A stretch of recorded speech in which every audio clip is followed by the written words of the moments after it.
There was never a violinist, not even ever a musician like Niccolò Paganini. The reports that we have of his relatively short tour in the capitals of Europe, only 6.5 years, are so bewildering and so astounding. People would wait all night to pay fortunes to hear him play. The reason for this, of course, was his phenomenal technique. He absolutely broke past all of the classical barriers of the violin as it was developed in the 18th century. And people were so astounded by that technique that he became associated with the devil. Like Faust, he sold his soul to the devil and in exchange received that magic supernatural power.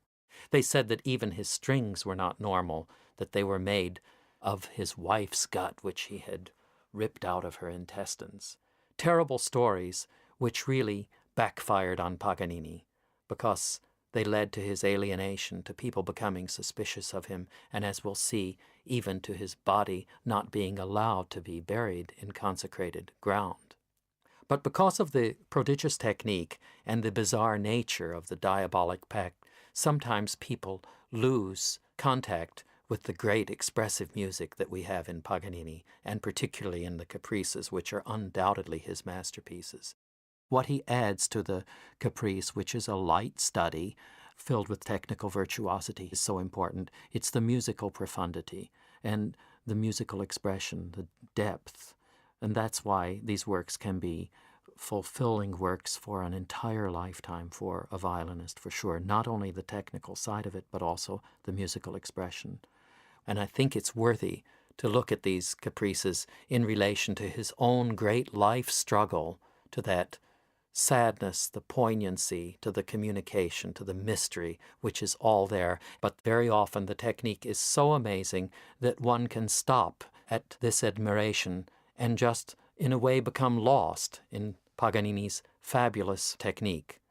But I think this is unjust and unfair because I think the technique serves something much more important. It serves really a delivery of romanticism in violin music. It's a new world of sounds and establishes a deep expression and communication that has never been surpassed. And one of the reviewers in Paris really wrote so beautifully that I would like to quote this. It was truly the revelation of a new world. It was art in its most varied and striking manifestations. The violin of Paganini laughs, sighs, threatens, blasphemes, and prays in turn.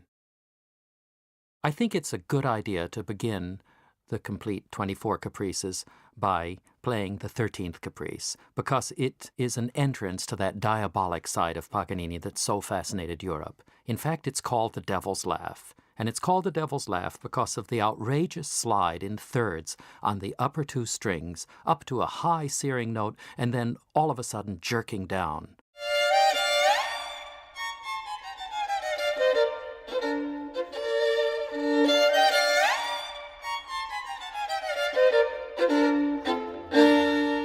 And that's the Devil's Laugh.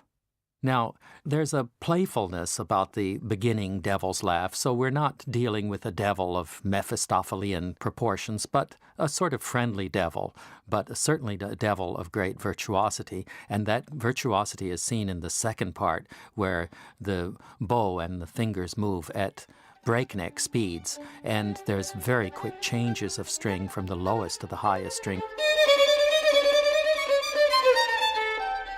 It was something so exciting to see Paganini playing these things that people could hardly believe their eyes. In fact, Paganini describes himself in a fabulous quotation that might apply to seeing this 13th Caprice.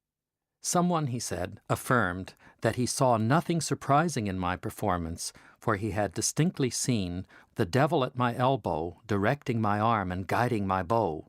My resemblance to him was a proof of my origin.